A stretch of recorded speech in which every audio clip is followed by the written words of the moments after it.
We're going to experience 3 weeks of James B. Harris films.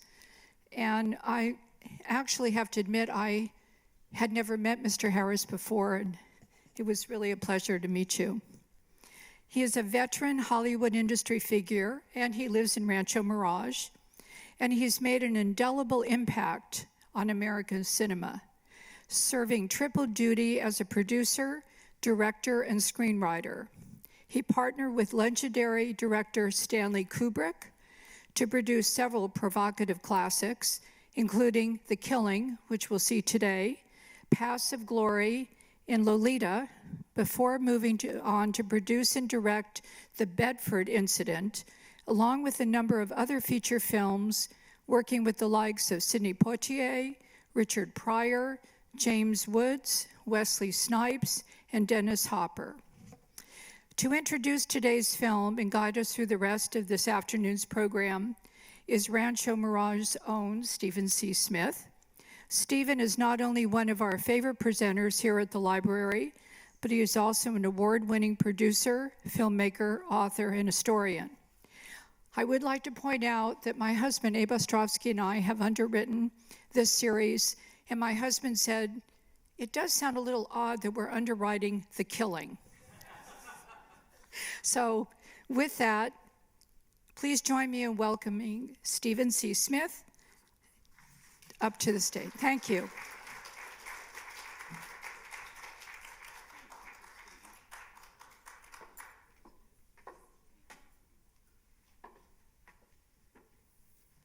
Thank you so much, Christine, and thank you, Abe, for your important role in making this happen. And thanks to all of you for coming out today for a very exciting afternoon. And I promise my opening remarks are going to be brief because we have with us, as Christine mentioned, a very important special guest. But I did want to give you just the briefest of backstories. I would like to ask you, to begin with, just a couple of questions.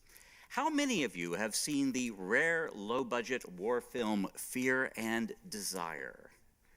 Not anyone. Okay. How many of you have seen the rarely shown crime drama Killer's Kiss? I see one hand. Okay. All right. Last question. How many of you have seen or heard of any of these films? I'm guessing most of you. Well, I'm going to guess all of you at least have heard of these movies. Well, these 3 movies and the first 2 were all directed by the legendary Stanley Kubrick, which raises a major question. How did Stanley Kubrick go from making those 2 tiny, rather flawed, low-budget films to directing all of the classic films we know him for? Well, I think a very large part of the answer to that question is that he met this man, James B. Harris, who I am delighted to say, as Christine has mentioned, is with us today. And he will be with us for 2 more weeks, so you will not want to miss the 2 upcoming programs that we have. When Stanley Kubrick and James B. Harris met in the mid-1950s, they were both, I believe, 27 years old. Jimmy was already a successful businessman in New York, selling motion pictures to this new medium of television. But what he really wanted to do was make movies of his own. So he formed a partnership with this promising unknown named Stanley Kubrick. The first film they made together, the first film, is the one that we are going to see today, The Killing, released in 1956, starring Sterling Hayden. Now, it took a few years for The Killing to find its audience, but today it is considered a classic. Roger Ebert, when he asked to make his list of the great movies, included The Killing on that list. It is a model of concise storytelling, great dialogue, terrific suspense, and an unusual plot structure, which I will let you discover for yourself if you have not seen this film. And Jimmy, as its producer, didn't just raise the money, he was Kubrick's creative partner all throughout the project. And after we watch the film, Jimmy is going to join me on stage to talk about how they made the movie and the many challenges involved, and there are great stories. But first, here's a very, very quick backstory on both men. They were both New Yorkers. By the age of 17, Stanley Kubrick was a photographer for Look magazine. He worked for Look for 5 years, and his strong visual sense was quickly apparent.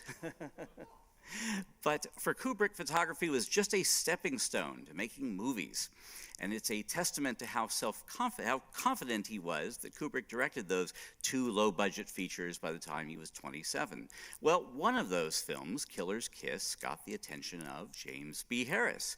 And by this time, Jimmy had served in the Army. He had even photographed an atomic blast. And he followed in the footsteps of his father as a successful businessman. And it was Jimmy who, with great effort, cobbled together the tight budget of $330,000 to make The Killing. And it was shot in just 24 days, which is a very ambitious shooting schedule. And in addition to a cast of film noir all-stars like Sterling Hayden, we have Marie Windsor and Elisha Cook Jr., and there is terrific dialogue by the great 1950s crime novelist Jim Thompson. Well, we will hear much more about this when the producer joins me on stage right after the film, so do not leave when you see the words "the end." But for now, let's watch the movie that launched Stanley Kubrick and James B. Harris as 2 of the most original and exciting filmmakers of their generation. From 1956, here is The Killing.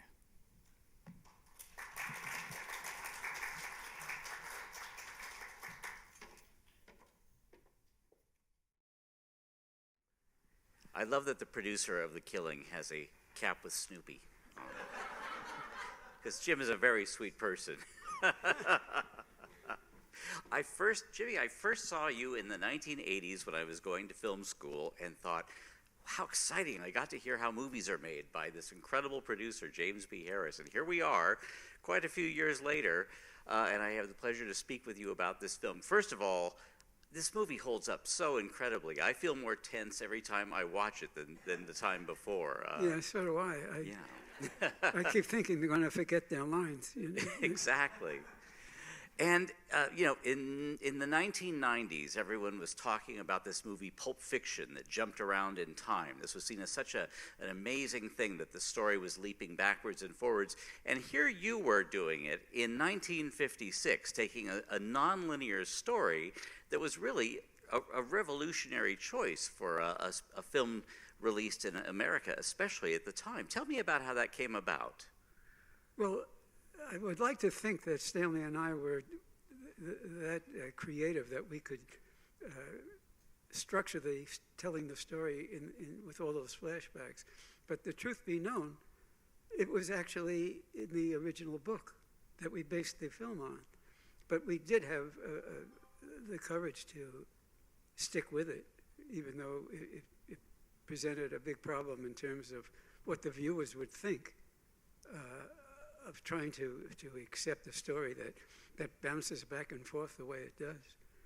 As a matter of fact, we really had so much trouble in convincing people that this was the proper way to tell the story. And we weren't sure that we were right.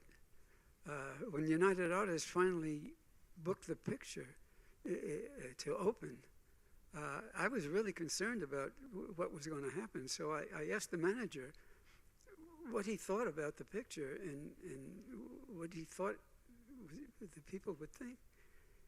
And he said, well, he was actually considering putting speed bumps in the aisles to slow down the walkouts.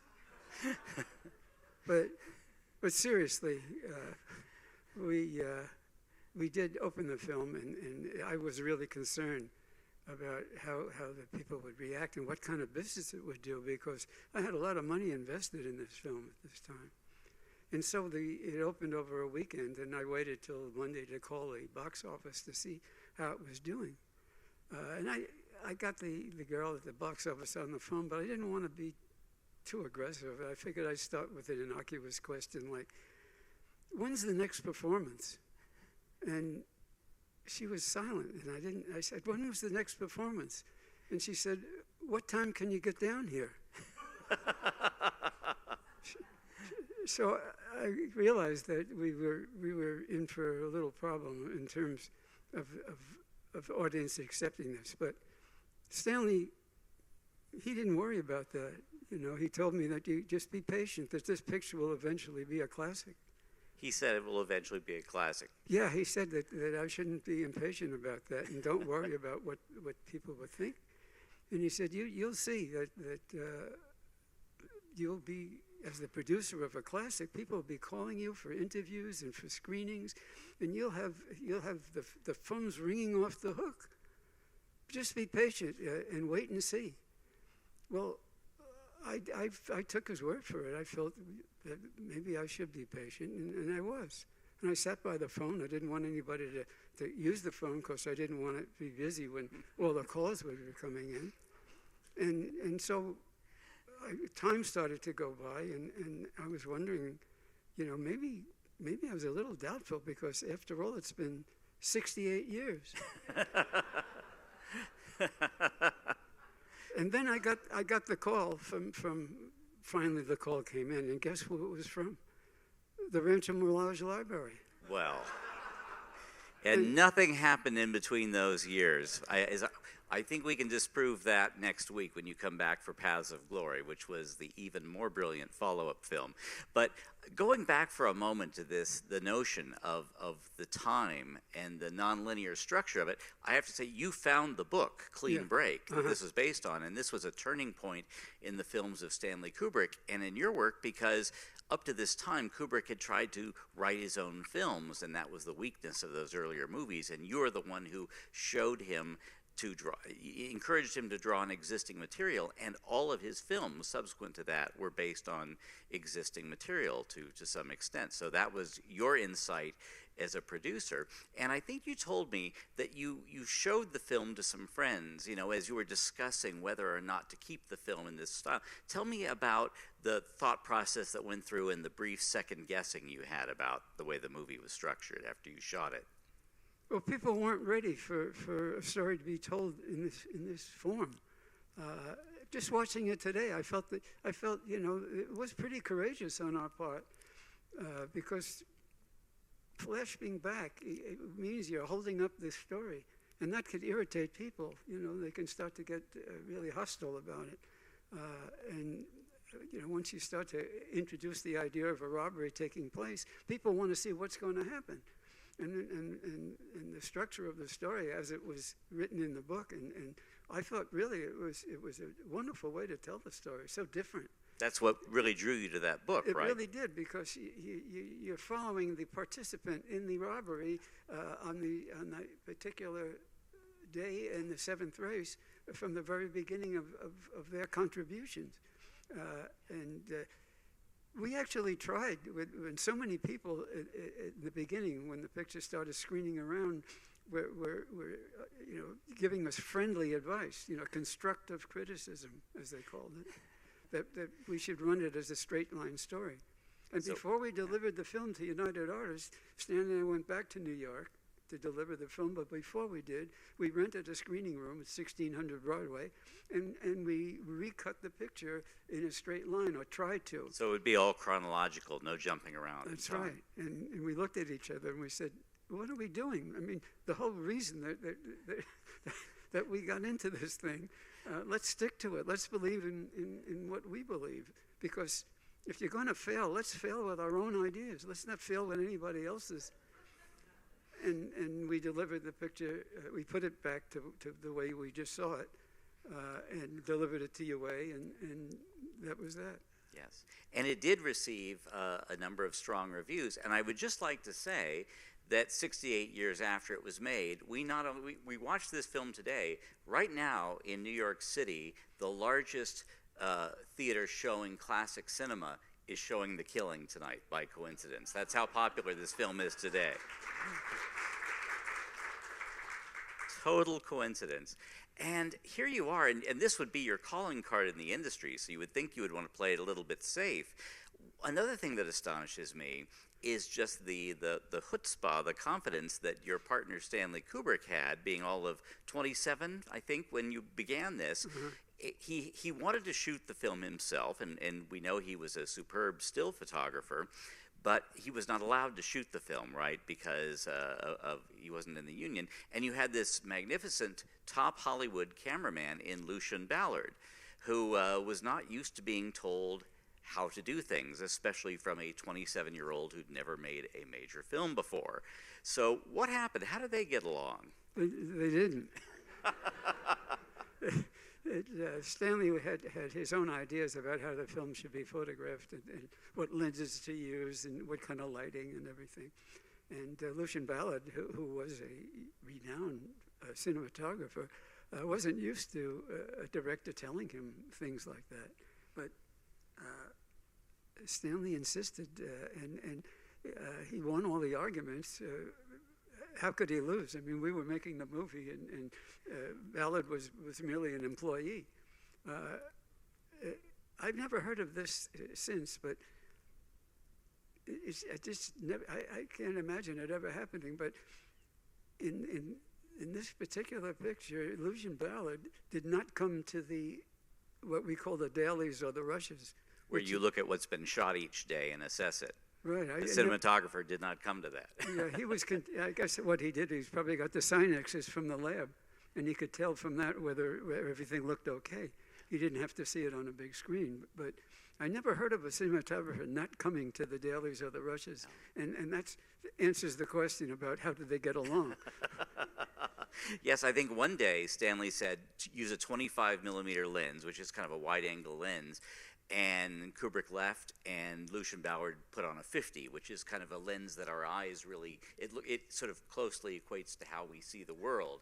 And Kubrick came back and said absolutely not, and insisted that it all be changed back to what he wanted, right? I suppose. Yeah. I mean, I don't remember too many of the details because you kind of wince and turn away when you start to see it happening. So I don't remember the details. I was hiding and was there a moment where you thought during that we're in trouble because the director's fighting with this cinematographer, or did you just think Stanley's right and I'm going to stand by him? Well, I had a little background in photography myself. Yes. When I was in the service, I did go to camera school. I was a combat photographer. Incidentally, that I was in the Korean War, and I did a lot of fighting. I mean, no one fought harder than I did in the Korean War, but they took me anyway. and so, what was the question? Yeah, Jimmy's second show will be at 9 o'clock tonight. It's a little more blue, but No, you did know a lot about cameras. You happened to shoot, among other things, the atomic bomb at one point, yeah, right? Well, an atomic bomb explosion for the Army. I would, you could interpret it as I was lucky enough to be in the signal corps as a photographer, and one of the assignments was to go with the unit to Nevada to photograph the tests of the atomic bomb. So we were 7 miles away, and it experienced that you never forget. Yeah. Anyway, we've all seen enough films of the, but you can imagine what the dailies were like there. Yes, I'm sure. Only one take, though, in that case. Only one take, but yes. We were shooting it with 35 color, 16 millimeters. We had high-speed Mitchell cameras in the bunkers at ground zero. Wow. So when you looked at the dailies the next day, we got a theater somewhere in Las Vegas. I mean, it's the same shot over and over again, but it's, with long lenses, with wide-angle lenses, in color, in black and white, in 35 and 16. It was a whole day of watching the same shot. I mean, yes.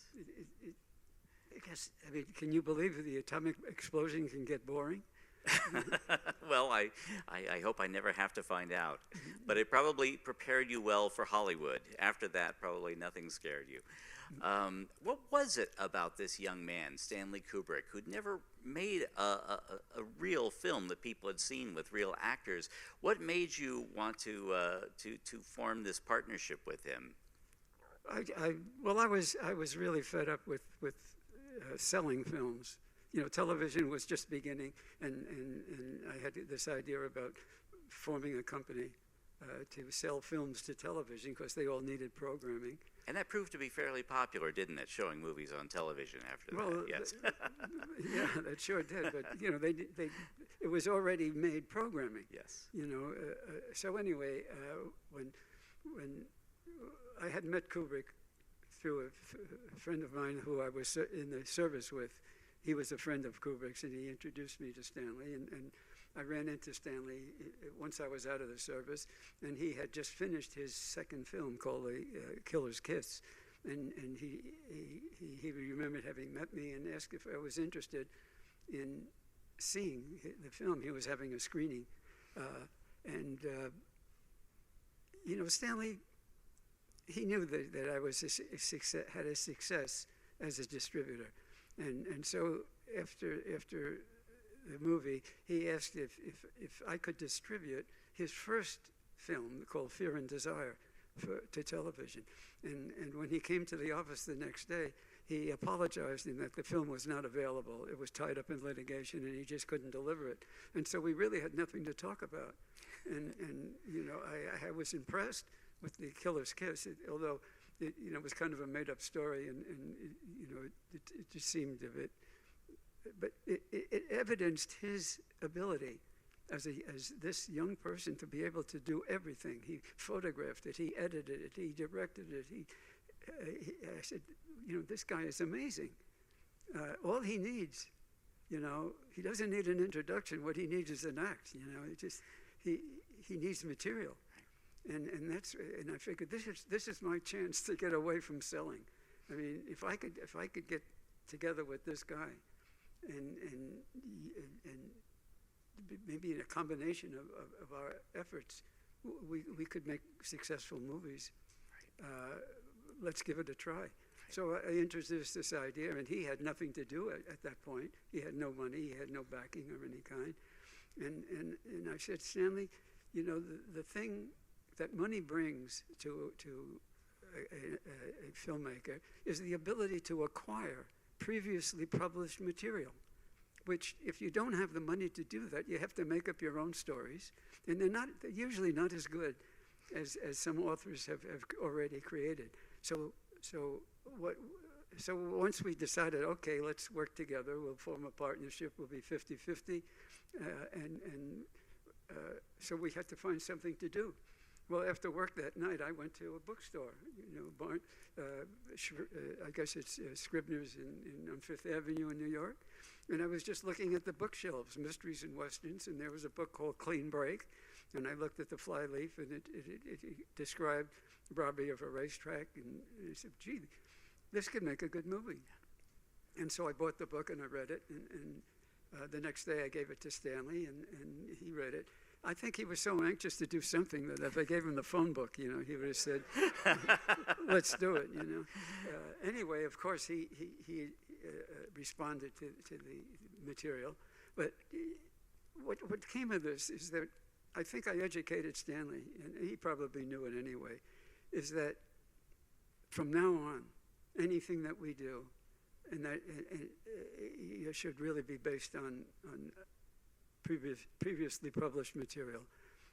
And so I never made a film without that, and nor did Stanley. Every one of Stanley's movies, every one of them, and every one of mine have been based on books. Yes. I think that's the way to go, because what an advantage it is to have somebody else, create the story, draw all the characters, do all the research, whatever the book is about, and then you take over at that point, and you decide, what scenes you choose to dramatize and what scenes you don't need, because most books are 300-400 pages, and you can't make a movie that long, unless you make a movie that long. Yes. Yeah, we did Lolita in 2 hours and 32 minutes, yes. and nobody touched the frame of it. So, yeah, you can cheat once in a while. And while we're talking about writers, you made a great decision in taking not only a very strong story, but then hiring someone who wasn't that appreciated at the time, but is now considered one of the top crime novelists of the 1950s, Jim Thompson, to write the dialogue. I mean, and at the time that name was not that well known, but now to aficionados of fiction, he's almost legendary. And all that great dialogue, particularly all the lines, everything that comes out of Marie Windsor's mouth, I think is classic in this movie. But was that mostly Jim Thompson writing? I just noticed, of course, it says dialogue by, which is an unusual credit. Yeah, Thompson was a good guy. I mean, Stanley, brought him to my attention. I had never heard of him either. I didn't know that much about, literature and I had never seen a foreign film. It was only through Stanley that I got, educated about that there are films made outside the United States that also, are worth seeing. And your next film, which we'll see next week, was made outside the United States, which we'll get to in a little over a week from now. But I just wanted to also mention, since the word producer is sort of a confusing one, even I'm a producer, and I don't even know sometimes what a producer is doing, because it can mean someone who contributes money, or someone who contributes something, or someone who is really a creative participant in it. And Jimmy, you were a real creative participant, as we've already made clear, I hope, in this film. Tell me how during the post-production, the editing, all that, how close were you and Stanley? You were really close during all that, right? Yeah, because we became really good friends. That's important. I always felt that a producer and a director should go hand in hand, but not around the studio. That doesn't look good, But you told me you would literally sit beside him as he was working on the film in post, right? Oh, yeah, all the time. I mean, I sat beside him. I even had a director's chair with my name on it. Which was a big deal. And we saw that photo at the beginning. One reason I wanted to share just a few pictures with you at the beginning was to show that sitting next to Stanley, there was Jimmy as they made the films. Yeah, I mean, Stanley liked the company. I mean, he didn't feel. I guess he valued my contributions, my suggestions. I mean, I did suggest, like, you may laugh at the scene, but I did. We were sitting in the Automat in New York, and we hadn't gone to Hollywood yet to make this movie, and we said, what are we going to do about the ending? And I said, it might be a good idea after you go through all of that trouble to get to the airport to get away, that somehow the money all blows away. And Stanley said, wow, we could do that. That's a pretty good idea. So, those are my kind of contributions, a little here and a little there. And it got the biggest reaction at today's screening, as it invariably does when I see it. It's a perfect ending, isn't it? You set it up so well with the dog and the checkout counter, and then... that dog was a problem. I mean, Why, Jimmy? Tell me, why was that dog a problem? Well, you notice it was barking. And we revoiced the dog, in the dubbing theater, we dubbed the barks because he wasn't cooperating, and the time he wasn't. And some people, who I didn't like to suggest, nor did Stanley, that you could take a hat pin, and make the dog do what we wanted the dog to do, which we wouldn't do. I mean. As much as we love to do that ending, and we needed that dog, and there's no take two, the whole thing. Right. But we finally got the dog to we dubbed in the barking later on, but anyhow. But it's a great ending, and as you say, the novel does not have that. So what we were talking about really is sitting next to Stanley is that we were buddies, by this time, because, we were both the same age. We were both born in the same hospital, 8 days apart. I guess you'd say we were kind of destined 26 years later to get together. Yes. But we just became friends, and friends stick together. And he liked me around. He liked company. And yes. So when we were directing, it was sort of like him saying, "Watch this," get a load of this, and then lighting usually takes a lot of time. So once Stanley sets the whole thing up, and then the lighting takes over, we have to cool it for a while. And so we always, go up, we get a ping pong table and play ping pong and hang out and things. So Stanley. When you ask about being close to him, we were close during the making of the movie. We were close to after the movie. We'd sit in the editing room, and man, not many people get to learn the way I did from what turned out to be an icon. I mean, you're talking about the what would you call him? I mean, Well, he is such a legendary filmmaker now, and we've heard stories about him, and he did indeed take up to 4 years and later on to make a movie. And it just amazes me that he could, and you could, make this film in 24 days, because it doesn't look like it doesn't feel like a movie where the corners were cut and scenes were left out. You made every day count. Yeah. So how many takes on average would you say were there when you would do a shot? How many times? Well, one of the Stanleys, he insists on actors learning their lines, so that I mean, that's what really holds things up if they don't know their lines. But you don't need much rehearsal time when the script pretty much is explicit. You know, they don't need an education on what the characters are like. I mean, it's pretty clear. Yeah. And it just proves that Stanley can do it if he has to. We had a low budget. We had a budget that had restrictions. We had a schedule. The budgets are based on schedule, and so when he had to do it, he did it. He just got it done. Yeah. And there were not too many takes in those days. No. And Stanley, has a reputation of doing unlimited number of takes, and people question maybe take 2 is just as good as take 27. But Stanley, when he didn't have the money, he didn't have the time, he could do it. So. He knew his stuff. I mean, he was no phony. Well, you did too, and you both. It's so clearly a movie made by people who love movies, because everybody in the cast is a pro. I mean, anyone who loves crime films, who loves film noir, will recognize Sterling Hayden, Colleen Gray, Murray Windsor, Alicia Cook Jr., all those wonderful actors, Ted DeCorsica. Mm-hmm. Any stories about this young, director working with that veteran cast? Did they get along? Yes, yeah. Everybody, Stanley gets the respect of the actors because he can convince them with sound, intelligent explanations. Yeah. Why we should go again. Do it over again, over again. So he gains their respect, and therefore they admire him. Yes. Maybe they don't want to be his best friend, but.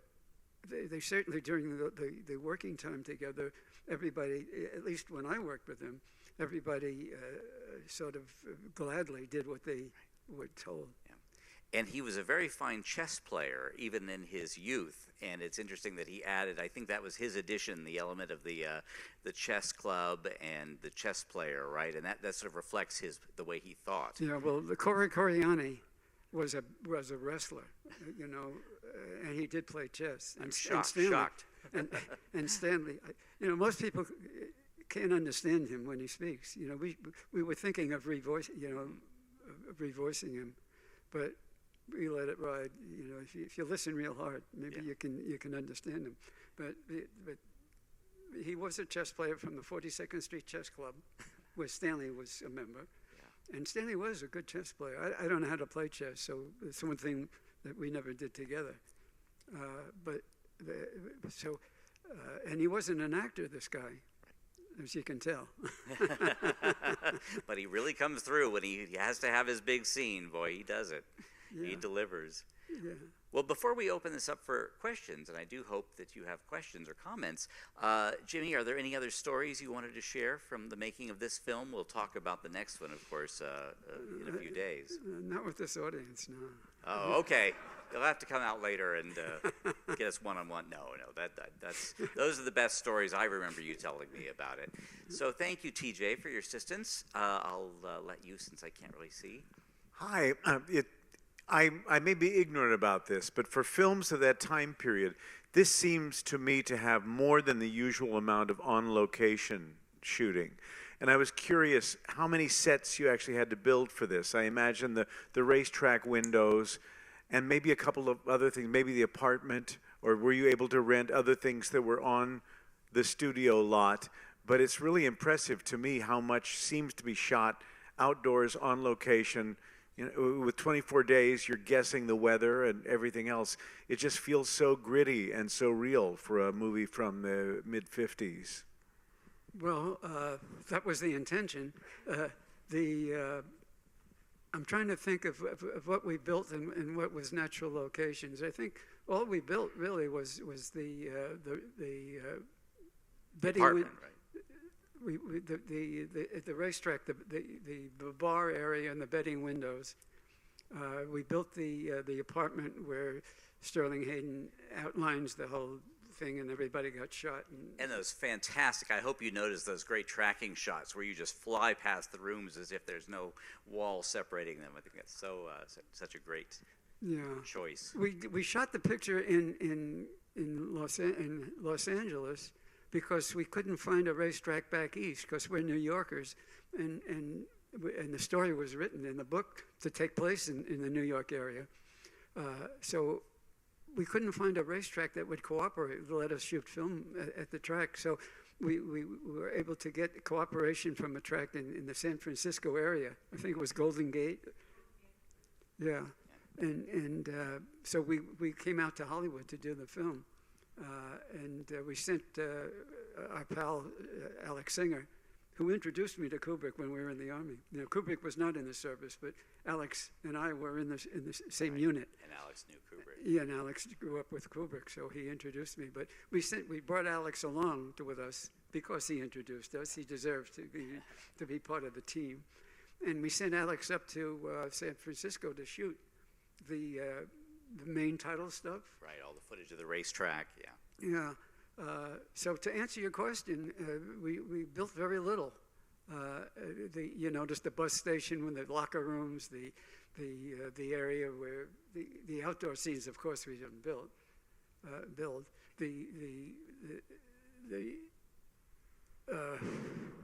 The Tony Piano scene, you know, where where you have the little shack. Yeah.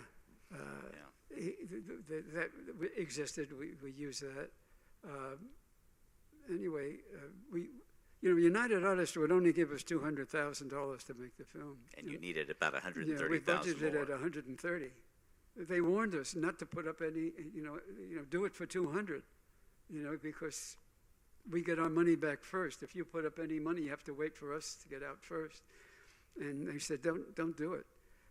And Stanley and I said, what can we do for 200,000? It won't look good. It'll be a real cheapie. And so we budgeted, and it came in at 330,000.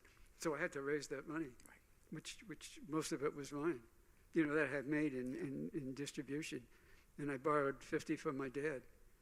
And so I was stuck for $130,000 on that movie. So Stanley better, he better move his backside to get that thing done. Yeah. And thank you for that question. And yeah, you were talking about a budget, and you said 340,000 or 330,000. I'm sorry, missed it by 10. What kind of fees did your actors charge? And also, you had a lot of extras. Did they cost you a lot of money? Well, we paid Sterling Hayden $40,000. Stanley and I each drew a big salary of $5,000 each. And the extras were scale. I don't remember what scale was in those days, but whatever it was certainly couldn't afford anything over scale. A lot of the actors, you didn't buy them for a long time. The whole picture's only 24 days. yeah, you probably needed some of those people for 2 weeks, Yeah. right? Yeah. So does that answer your question? Yeah. I'm curious, how much did you have to pay for the rights to the book? $10,000 For the book, the rights. for the rights for the book. Yeah. No, but no profit participation. There was one particular scene that stuck out to me as like very different, especially for the time, and it was that POV perspective shot of I forget the character's name, but he had just gotten shot and he shot the other guys, and he's looking around at the mess and everyone's dead. Where did you guys pull inspiration from that? Because nobody was using, one, handheld shots in that time, and two, nobody was doing POV shots. That great shot of Elijah Cook Jr. when he comes out and sees everyone's dead, and the fact that it's handheld. And Stanley Kubrick loved to have one or two or three key handheld moments in the movies that follow. In 2001, it's when the Americans find the big monolith and they're walking towards it. And Barry Lyndon, which is an 18th century movie, is very staid until the main character gets in a fight, and suddenly the handheld camera really strikes the viewer. And in this movie, yes, Jimmy, it's such an incredible moment when he comes out and sees, and we see through his eyes, everybody's dead. Do you remember how that choice came? Stanley wasn't allowed to shoot that himself, was he? Because later he would grab the camera from the DP for the handheld stuff. He was just so excited and wanted to do it himself. We're talking 68 years ago. It's pretty tough to remember, well, such details. If it is, it's the only thing you don't remember, because I've had the pleasure over the last couple of years, I think, of living here, or certainly the last many months, to get to know Jimmy, and we'll talk about the films that he sold to television in 1952, and he'll say, oh yeah, the package I sold to Frank Randall had 1940s Green Hell, and then that also, and he would name all of these B movies and the packages they were in and who they went to. So you have an incredible mind and memory. I can see why you were such a good producer on these films, and then moved on, as we'll talk in the weeks ahead, about writing and directing. That's the story to come. Writing and directing, I don't remember. We'll help you remember.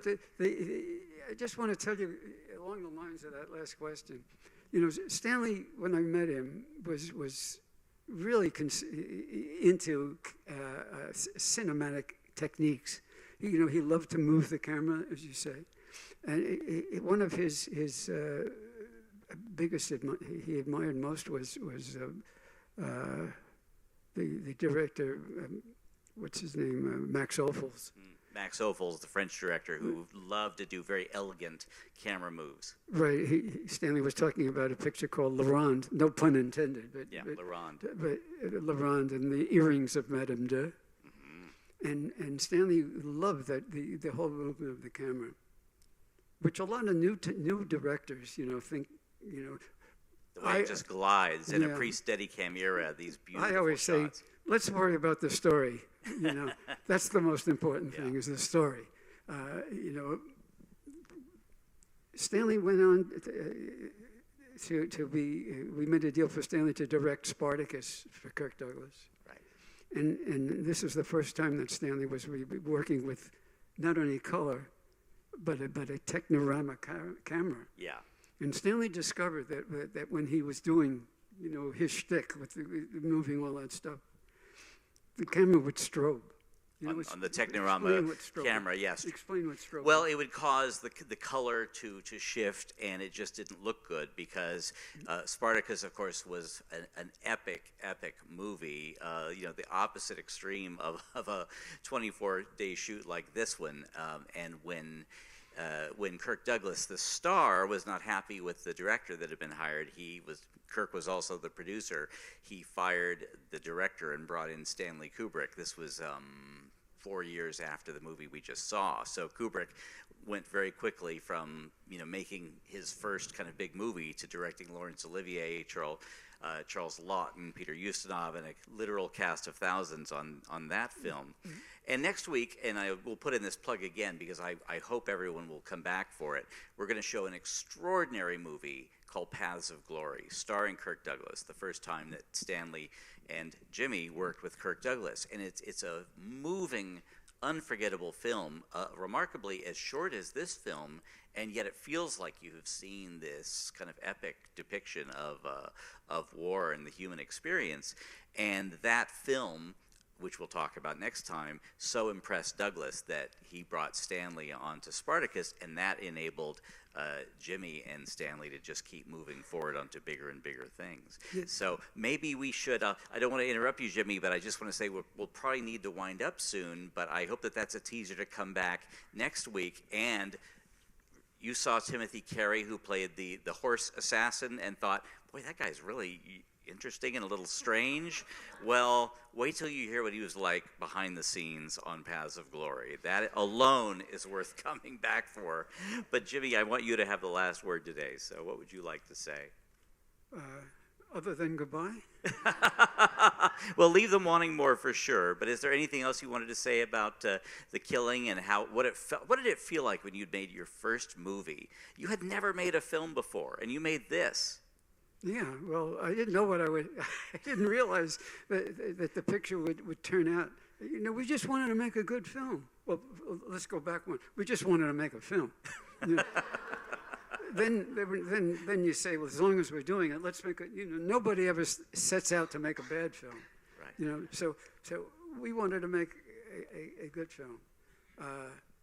Well, you made one that Roger Ebert put on his list of great movies. So thank you for that, and thank all of you for coming today, and thank you, James B. Harris.